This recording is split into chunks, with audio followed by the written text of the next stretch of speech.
Hello, this is a video tutorial that's going to help you to prepare for your quiz next week.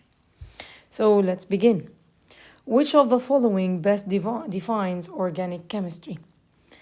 It's the study of minerals, study of carbon containing compounds, study of inorganic salts, and study of acids and bases.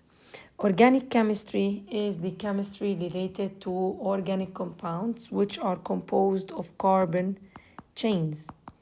So any compound containing carbon is considered an organic compound.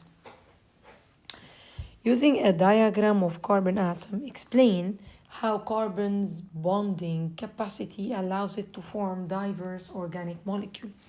If we look at the periodic table, we will find that carbon belongs to group 14, which means that it has 4 valence electrons. And this means that carbon is able to form 4 covalent bonds.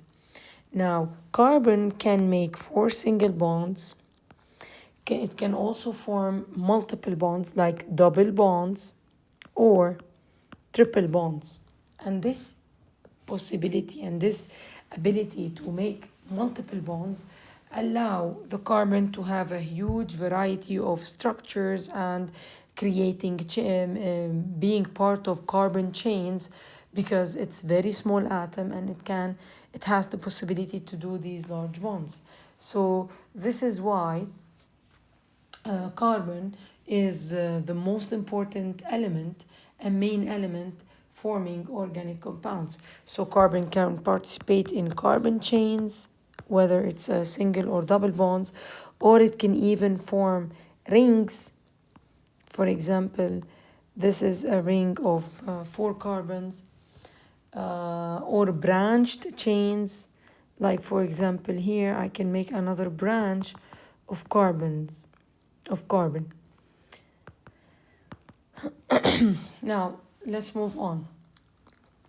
Silicon and carbon are in the same group. True, both of them are in group 14, but carbon can have this possibility of making bonds and being the important key in organic compounds, while silicon cannot. So explain why carbon formed more stable complex molecules compared to silicon. So first of all, the size of carbon. Carbon is smaller than silicon, and this allows it, this small radius makes it better in forming bonds and in overlapping the orbitals. So it has more possibility and it can be more stable than the bonds formed by silicon. Now, another thing, if we compare carbon-carbon to silicon-silicon bonds, the size of carbon being small makes the bond strength stronger than the bond strength between two silicon atoms because silicon radius is larger than the carbon radius, so it will have less strength. So also carbon is it can form it can participate in more reactions, so it can bond to hydrogen, to oxygen, carbon bonding to hydrogen or carbon bonding to oxygen are more stable and stronger than silicon bonding to hydrogen or silicon bonding to oxygen. So bond strength of carbon is an advantage over the bond strength of silicon. Also, because the carbon atom is small, carbon, as I mentioned in the previous question, can make multiple bonds, whereas silicon is larger and cannot have these kinds of multiple bonds. Moving on, which hydrocarbon has only single bonds and a general formula CnH2n plus 2? In the hydrocarbons are 3: alkane, alkene, and alkynes. So alkane will only have single bonds between its carbons, while alkene in the carbon chain there is one double bond, minimum one double bond, so it will be considered alkene. An alkyne, to be an alkyne, carbon will have at least one triple bond.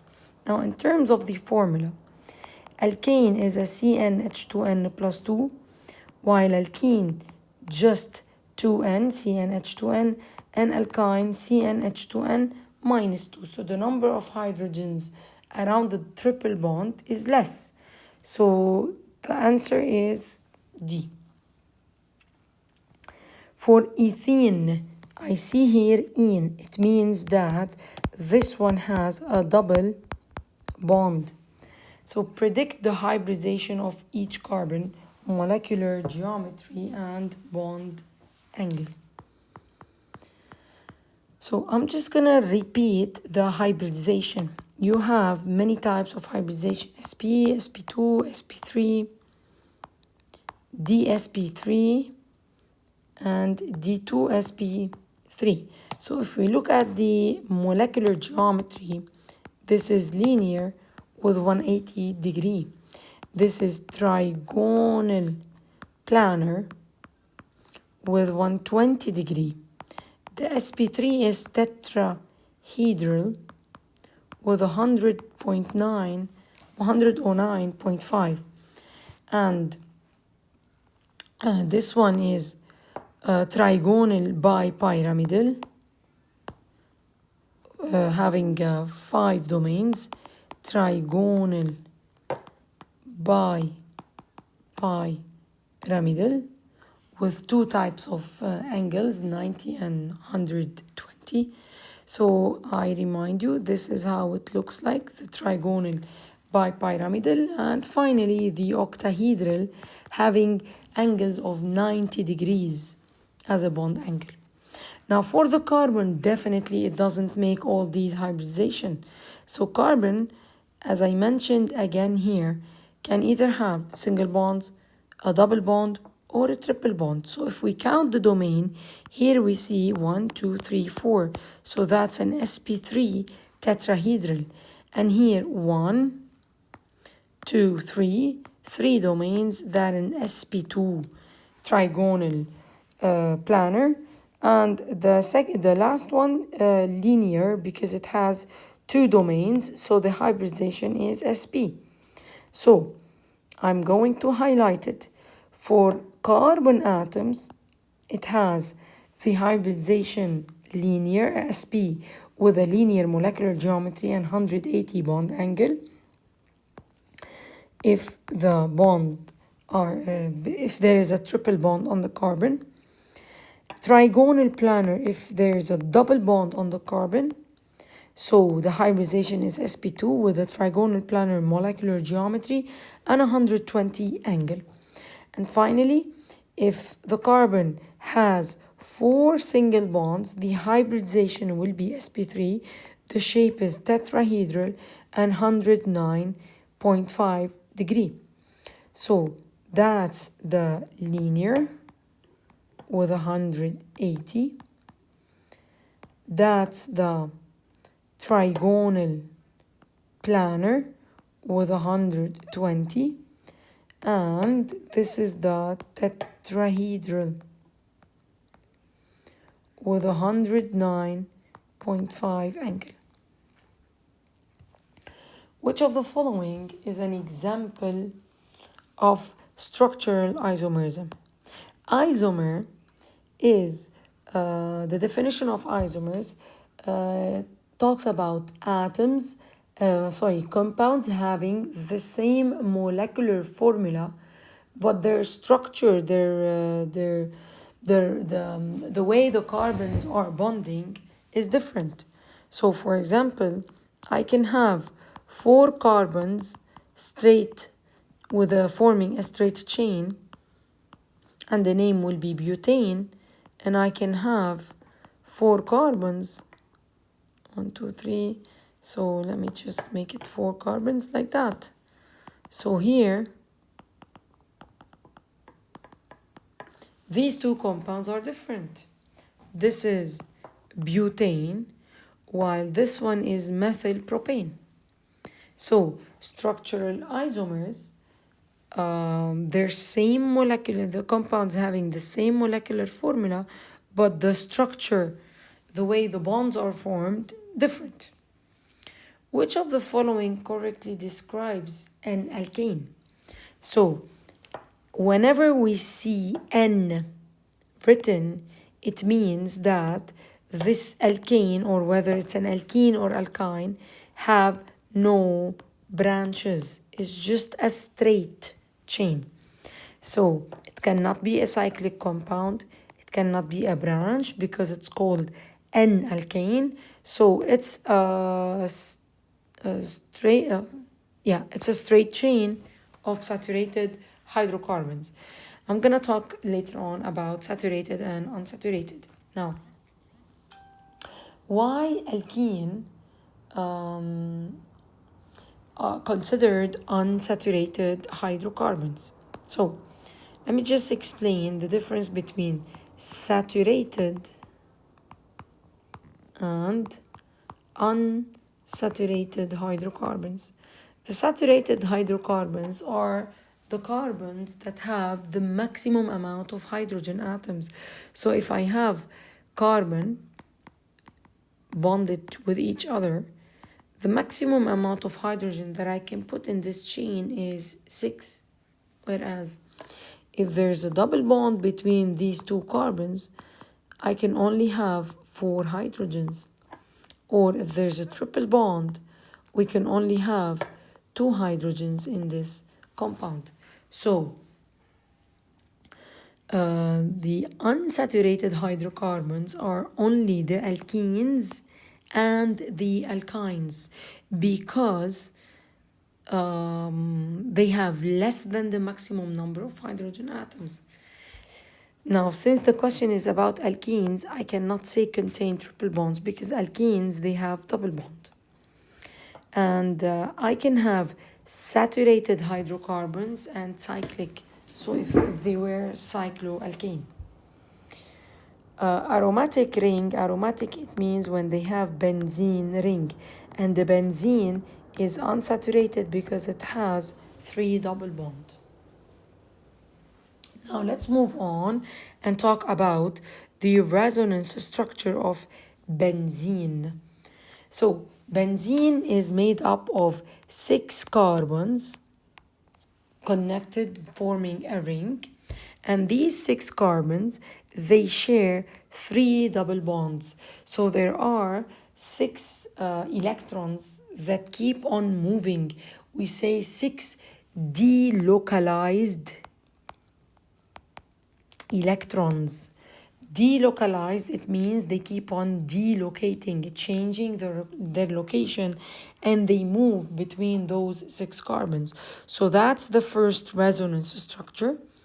And because of the movement of the electron, the double bond will shift to the next 2 carbons, causing this double bond to move forward, causing this double bond to move forward. So this results in 2 resonance structure. That's the first, and that is the second. So instead of drawing these resonance structure like this, we place a ring, we draw a ring with a circle in the middle, indicating that these 6 electrons keep on rotating inside the ring. So whether you draw this structure or this, they all are the same. What's the difference between saturated and unsaturated? So saturated hydrocarbons are the alkanes. They contain only single bonds between the carbons and has the maximum amount of hydrogen atoms, whereas the unsaturated is for alkenes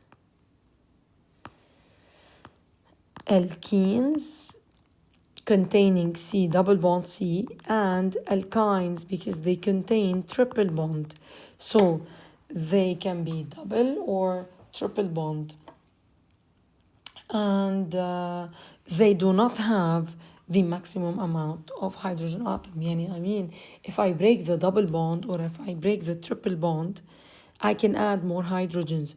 So here I have a double bond. If this double bond breaks, disappears, is going, so I will have instead of it 2 additional hydrogens. So this means that the presence of the double bond does not give the chain the maximum number of hydrogens. Now let's move to more general questions. Again, to be an organic compound, it should contain the basic element carbon. List the group of hydrocarbons. So we have the aliphatic and the aromatic hydrocarbons. The aliphatic hydrocarbons are 3. The alkanes, saturated, having only single covalent bonds. The alkenes, unsaturated, having double bond, at least one double bond between the carbon. And alkynes, triple bond. Aromatic, they only are the compounds with aroma, with a smell, and they have a smell because they contain in their structure the benzene structure, this structure. So whenever you see a compound with this structure, for example, toluene, we call it an aromatic hydrocarbon.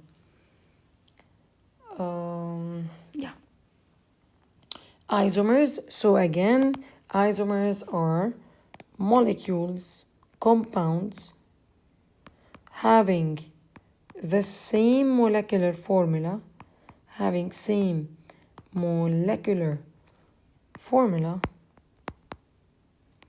but arranged differently. So they're different, but the structure is not the same. So I'm going to give you an example. For example, I have propanol. Propanol, so here, that's an alcohol. So the name of this compound, propanol. I have 3 carbons bonded to hydroxyl functional group. So that makes it a propanol. So the molecular formula is C3H8O. So 3, 5, 7, 8. And 1 oxygen. However, if I draw this compound like that, I still have the same number of carbon, which is 3, the same number of hydrogens, which is 8, and 1 oxygen. But this one is an ether. This is ethyl, methyl, ether. So the name is different. That's ethyl methyl ether, that's a propanol. That's an ether, that's an alcohol. This is ether, this is alcohol. So the boiling point will be different, the melting point will be different, the intermolecular forces that they have are different. So everything is different. The only common thing is that both of them have the same molecular formula. So I call them isomers. The types of isomers. We're not going to take all the types, but in our lesson we focus on 2. Structural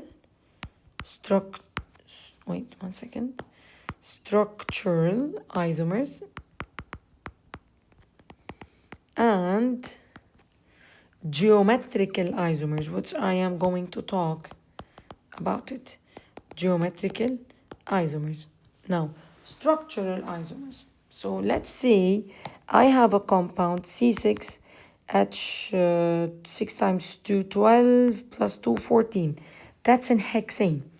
Now this C6H14 can be structured in different ways. The 6 carbons can be placed in a straight chain. So 1, 2, 3, 4, 1, 2, 3, 4, 5, 6. That's a hexane. Or I can have 5 carbons with 1 branch. The branch being on the second. Okay. However, this branch could be on this carbon. So here is a 2-methyl. This one is a 2-methyl pentane. And I can have, I'm just going to give one more structure, 4 carbons, 5 and 6. So there are many other possibilities.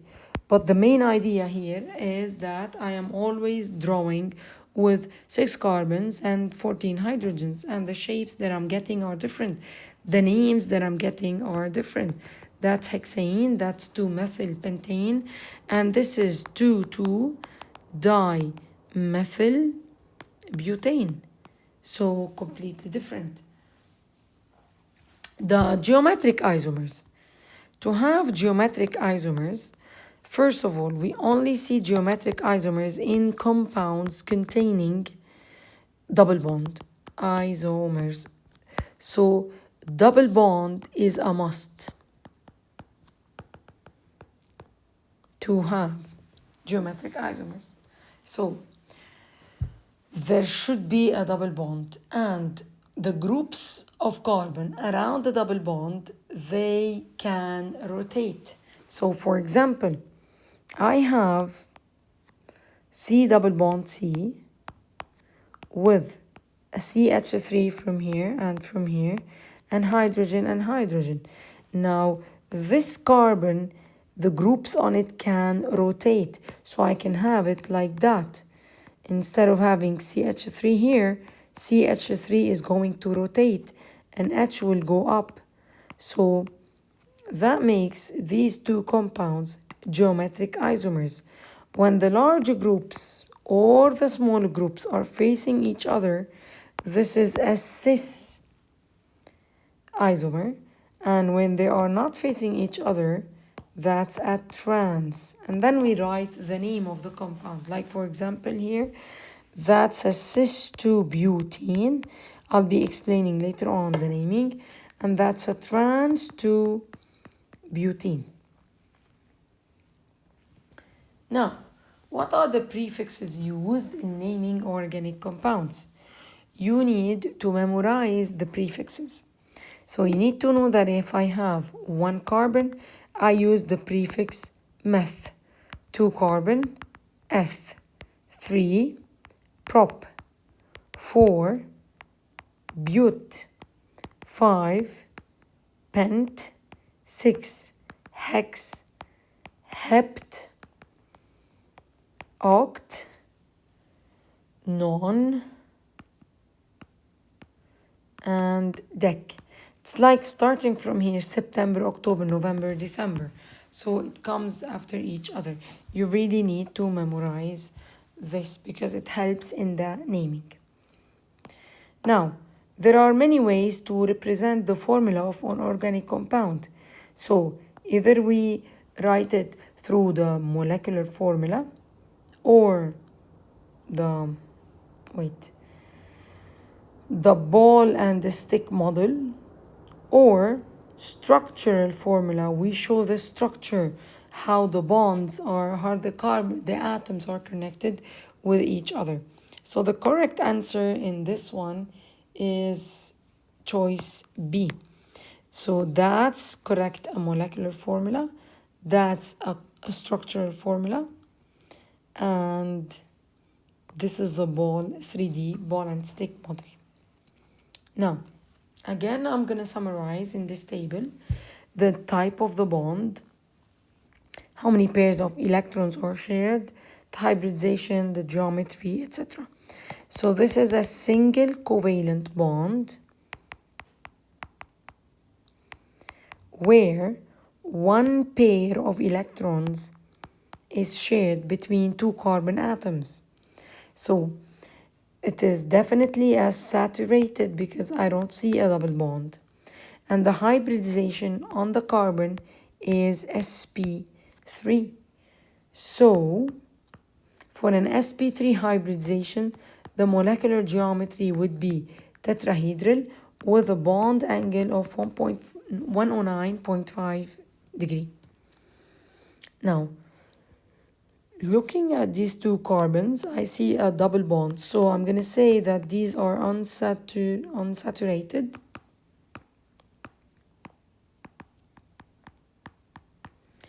With two pairs of electrons. Two pairs of electrons, that's a total. Two pairs of electrons, it means 4 electrons in total. So the hybridization, since this is a double bond, so domain 2 and 3 domain, so it is sp2, and the shape is trigonal planar with 120 degree. Now, triple bond, so this is a double and that's a triple. Again, it's an unsaturated, and this time 1 pair, 2 pairs, 3 pairs, a total of 6 electrons. So 3 pairs of electrons are being shared. So in this one, unsaturated hydrocarbon, because it has a triple bond. The hybridization is sp, the shape is linear, and the angle is 180. Moving on. So,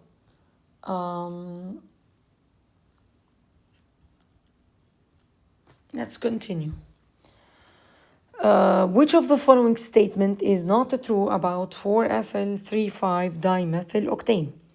I always tell my students that when you are reading a name of an organic compound, always start from the last part and draw it. So that's an octane. It means the main chain has 8 carbons. 1, 2, 3, 4, 5, 6, 7, 8. Because it says oct. And then there are 2. Di means 2. 2 methyl groups. So branches. We have methyl group and another methyl group. Where exactly? One on the 3rd carbon and one on the 5th carbon. So meth, I repeat, meth means 1 carbon. Meth means 1 carbon. If it's a main chain, the suffix would be ane. But if it's a branch, instead of saying methane, you're going to say methyl. So here I am reading methyl, methyl. It means I have a branch. 2 branches, so it says dimethyl. So where exactly those branches? One on the 3rd carbon and one on the 4th carbon.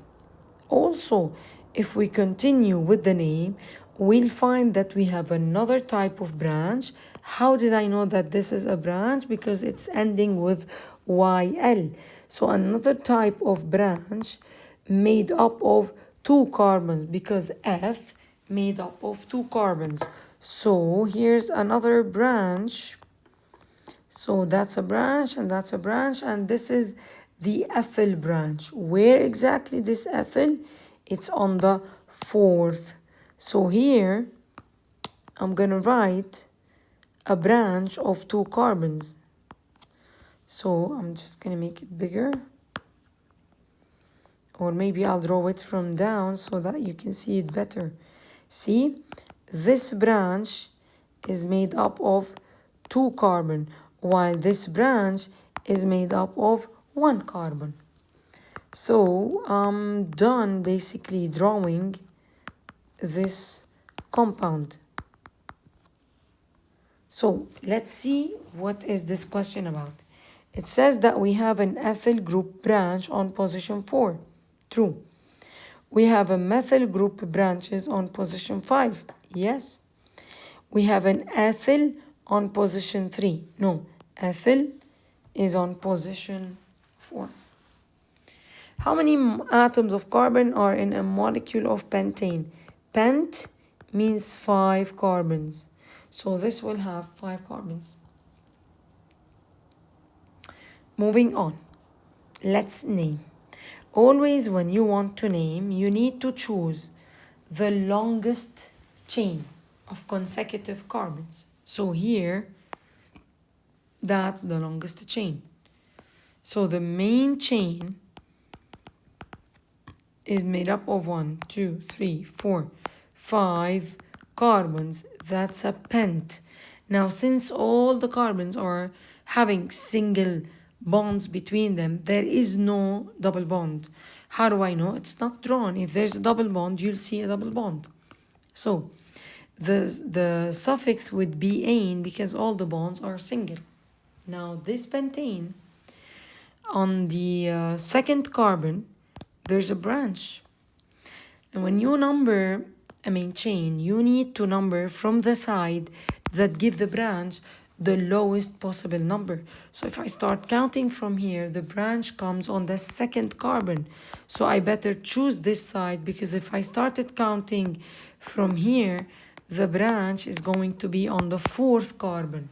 So this is wrong. So we always, to number a main chain of carbons, we start from the side that will give the branch the lowest possible number.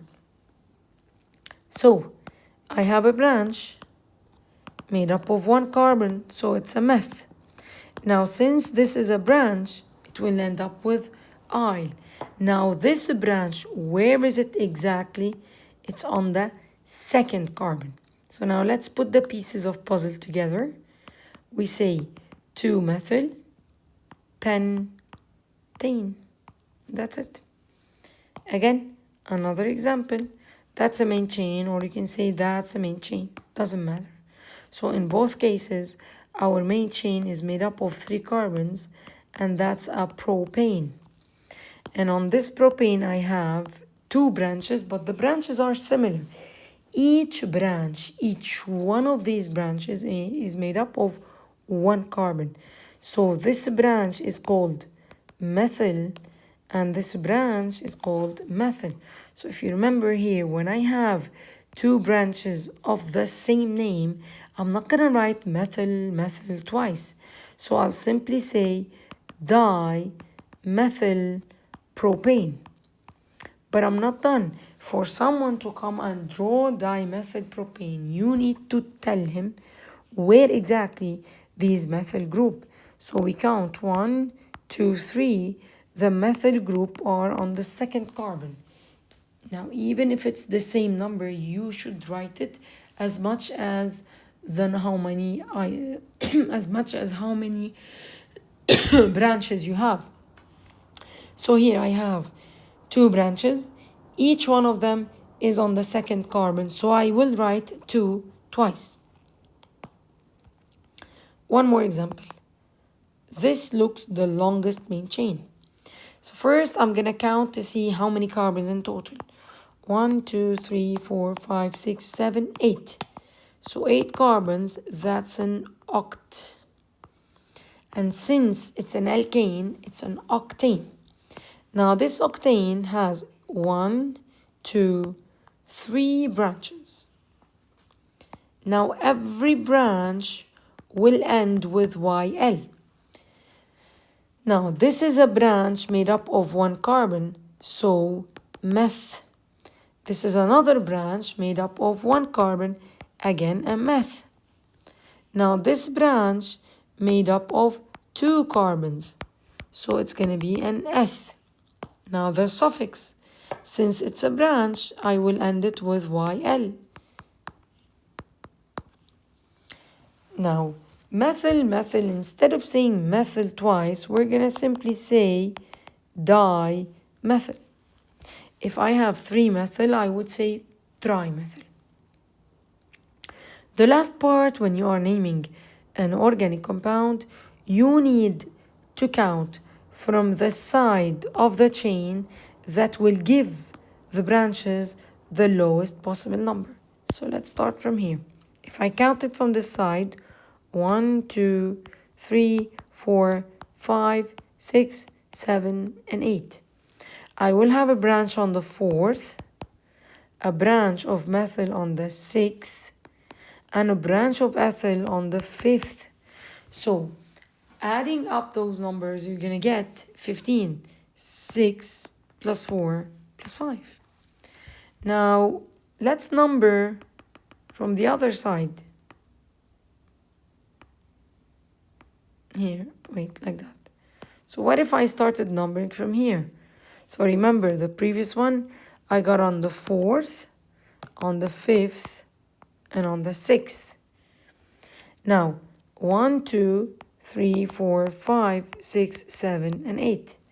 With this way of counting, I have a branch on the 3rd, I have a branch on the 4th, and I have a branch on the 5th.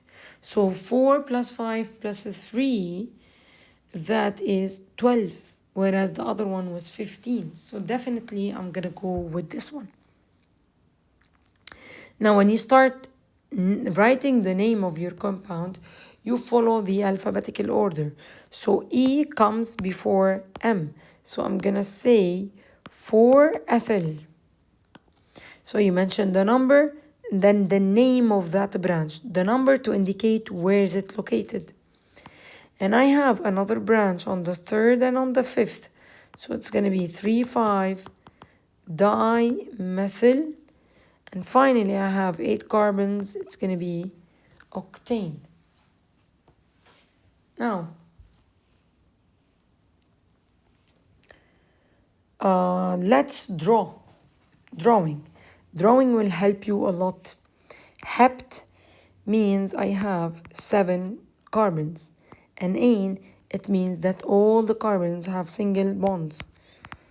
Now, no branches, nothing. So that's it. 1, 2, 3, 4, 5, 6, and 7. I can spread the hydrogens like that. And I can just do the hydrogens like this. Whatever that makes you comfortable. So let me try this way now. Since I've been drawing all of them condensed structural formula. So this is a structural formula showing the bonds, the atoms, everything. Now, 2-methyl-hexane.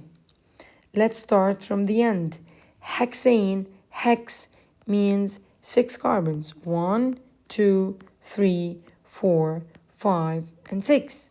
I have 6 carbons. It's an ane, it means single bonds. Now, on the second carbon, I have a branch. How did I know? Because it ended with YL. A branch of meth. Meth means 1 carbon. So, that's it. Remember, when I'm drawing the hydrogens around the carbon, keep in mind that every carbon can take maximum of 4 bonds. So this carbon having 1, 2, 3, 4. So it will take 2 hydrogens. Again, this carbon, 1, 2, 3, 4. Always carbons in the middle. If they don't have branches, they can hold 2 hydrogens. So here, again, now this carbon has 1 branch, so 3 hydrogens remaining. This carbon has 1, 2, 3 branches, so 1 hydrogen remaining. Next, 2,3-dimethylpentane. Pent means 5 carbons. And I have 2 times a branch of methyl. The methyl is CH3. Where exactly? 1 on the 2nd, 1 on the 3rd. Remember, we have 5 carbons. 1, 2, 3, 4, 5. On the 2nd and on the 3rd. So that's it. 2,2-dimethyl-prop. Prop means 3 carbons. So 1, 2, 3. Now, on the second one, I have a methyl twice. So on the second carbon, so that's the only way I can draw it. From each side of the chain, I'll have a branch. Which of the following is not true about the alkane? Saturated, that's a true. They have at least one double bond, that's for alkene. Alkene, so that's not true. They can have cyclic structure, yeah, why not? I can have a cyclopentane. There are no one carbon alkene, of course. I cannot have a carbon of alkene with one carbon. At least I need another carbon to form the double bond with. So alkene, the minimum alkene and alkyne starts with 2 carbons. So true, there are no one carbon. So the correct answer is B. Now let's look at this structure. These are the carbons. Oh, be careful, there's a double bond. That's a main chain, I'm putting dots on it. And that's a branch, and that's another branch. So, the longest continuous chain that includes the double bond contains 1, 2, 3, 4, 5, 6, 7 carbons. And that would be, the name of this parent chain would be, 7 means hept. Now, since there's a double bond, I'm going to say heptene. And in the rules of naming alkenes, whenever you mention the double bond, you need to specify where, the location. Because this double bond could be here or could be here. So I need to know where exactly. So we start numbering the parent chain from the side. That's the rule. You start numbering from the side that is closer to the double bond. So 1, that's a lot. 2, 3, 4, 5, 6, and 7. So this double bond starts at the second carbon. So you're going to say 2 heptene to know that this ene, where exactly it's between the second and the third. Now, how many substituents? Substituents means branches or ramification. So that's a branch. 1 and another branch. There are 2 branches. Each branch is a CH3. So each branch is a methyl. Now let's continue. Again, that's the main chain. I can continue up. I can never have branches on the last carbons. You cannot think that this is the chain till here and this is a branch. We can never have a branch on the side. To be a branch, it has to be in the middle, not on the first or the last carbon. So here I have 1, 2, 3, 4 carbons. 4 carbons, it means it's a bute. Now, since I have a triple bond, I cannot say butane. I'm going to say butane, showing that there's a triple bond. And only in the rule of alkene and alkyne, you need to decide, you need to mention, specify where is the location of this triple bond. Because the triple bond could be here between those 2 carbons. So, if I look properly and closely, I will see that this triple bond starts on the first carbon. It's between the first and the second. So we're going to say 1 butane. You always mention the smaller number. You will specify the double or the triple bond are between each carbon, and then you mention the number. Here, another chain. 1, 2, 3, 4, 5, 6, 7. I have a 7. It's a hept. Now double bond, it means ene. Now it's the time to tell you where is this double bond. So let's count. If I count it from here, 1, 2, 3, 4, the double bond comes on the fourth. However, if I count it from here, 1, 2, 3, when there's a double or a triple bond, the priority in naming the compound and in numbering it would be for the side that will give the double bond the lower number. So I'll go with this way of numbering. So 1, 2, 3, 4, 5, 6, 7. Even if this is going to give the branch a higher side, but the priority in double and triple bond is for numbering from the side that is closer to the double bond or the triple bond. So we say 3 heptene because this double bond is on the third carbon. And on the fifth carbon, I have a branch that is called methyl. I always use lines between a letter and a number and a comma between a number and a number. Which of the following would have cis and trans?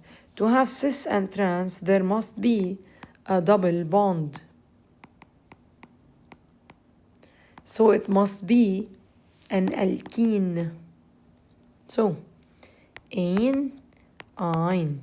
So here's the alkene that we have. Ethene, 2 carbons. Pentene, 5 carbons. Now, let me explain this properly. Ethene, just 2 carbons, and each carbon will have 2 hydrogens. So there are no large and small group. So ethene cannot have cis and trans. I'm sorry. Pentene. Pentene. You see that in? It's talking about a double bond. And you see this number? It is telling you where is this double bond. So this double bond is on the second carbon. So if I am counting from the left side, there should be a carbon here so that this one would be the second carbon. So 1, 2, 3, and that's the fourth carbon. Fifth, 5 carbons. So that's a CH3, CH3, CH2. So remaining hydrogens. So that's a cis. And if I drew it this way,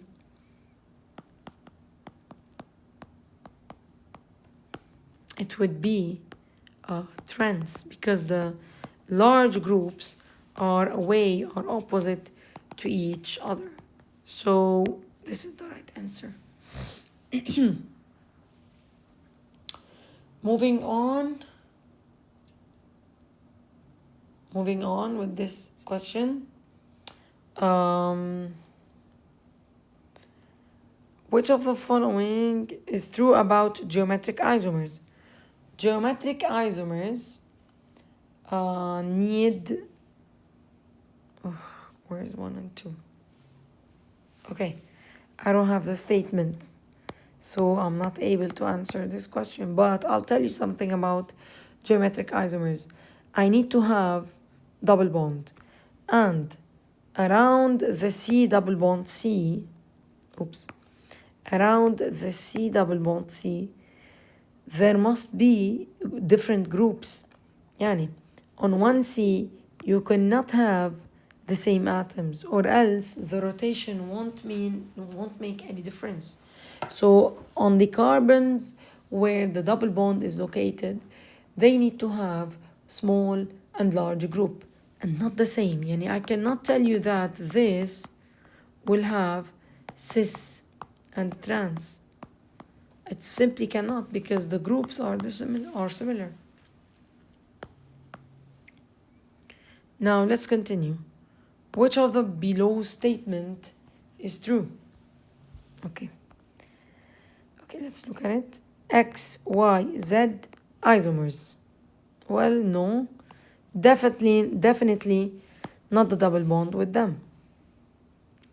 Now, to have the same boiling point, they need to be the same compound, because this is a physical property, the boiling point.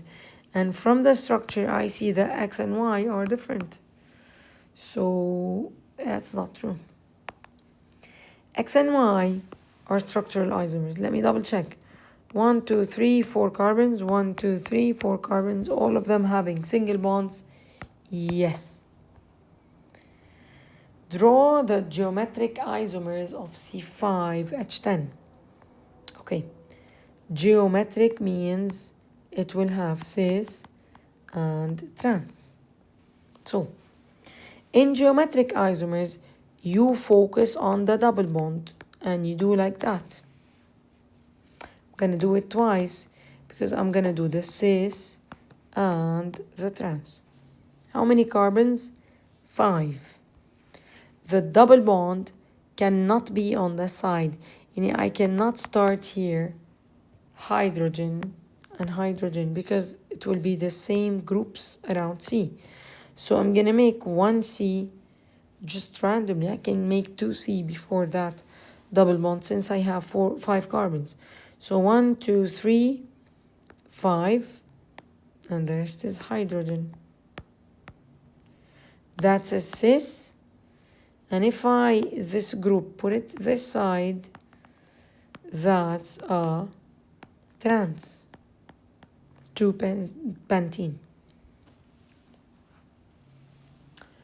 Aromatic compounds.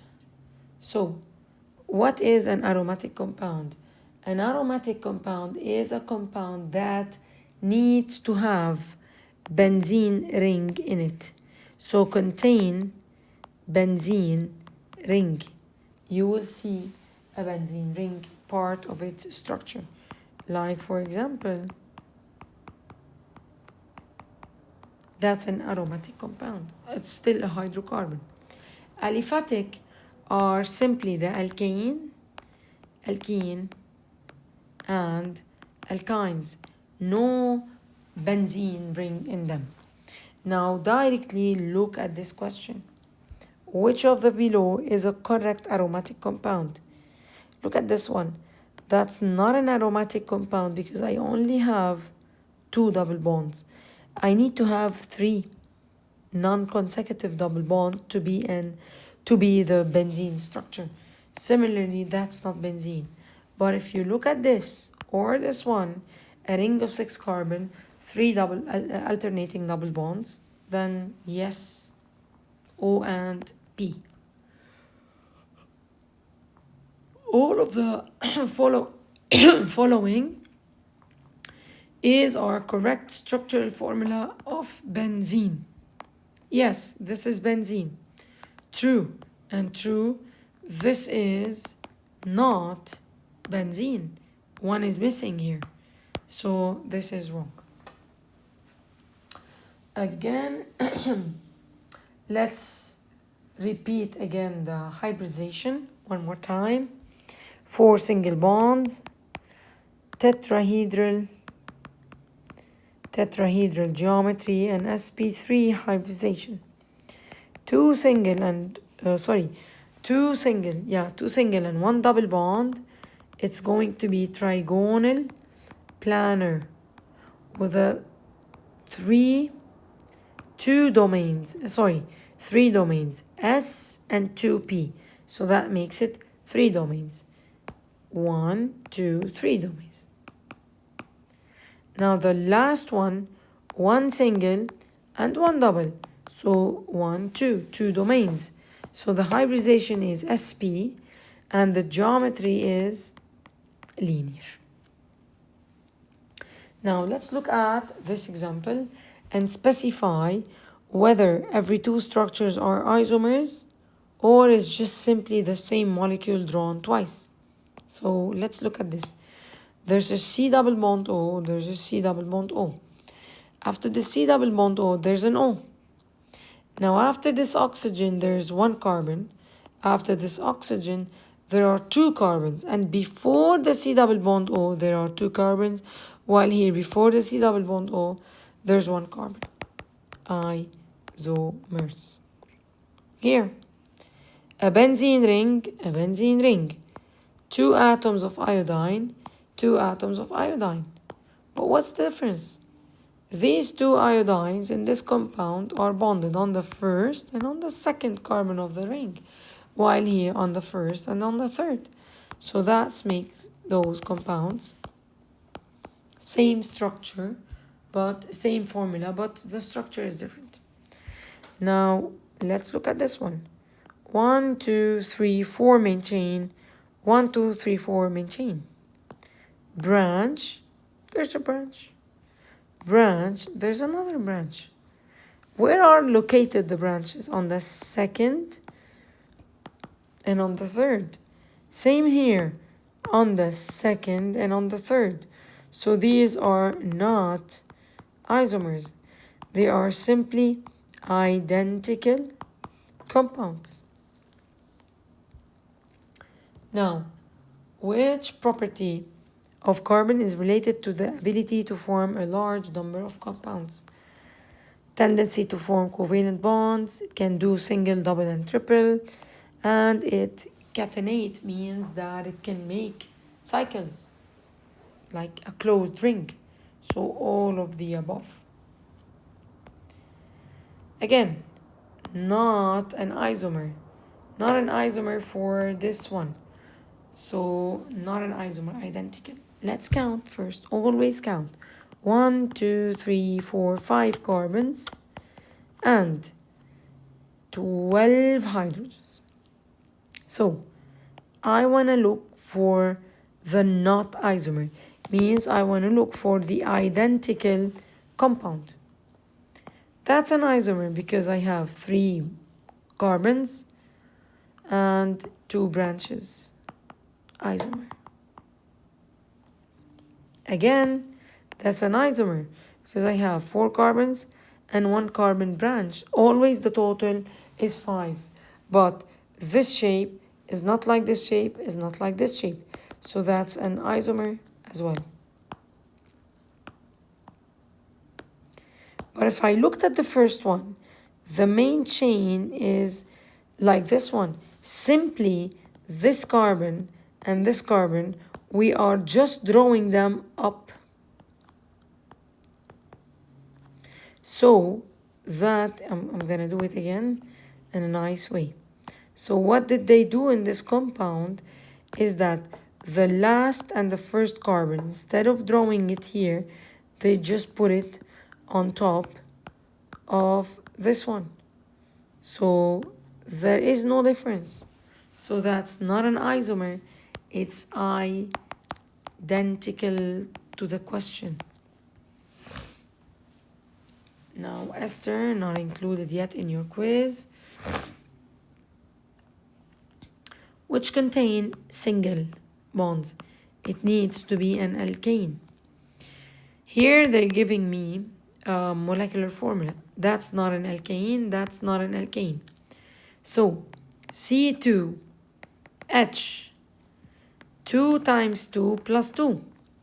2 times 2 is 4, 4 plus 2 is 6.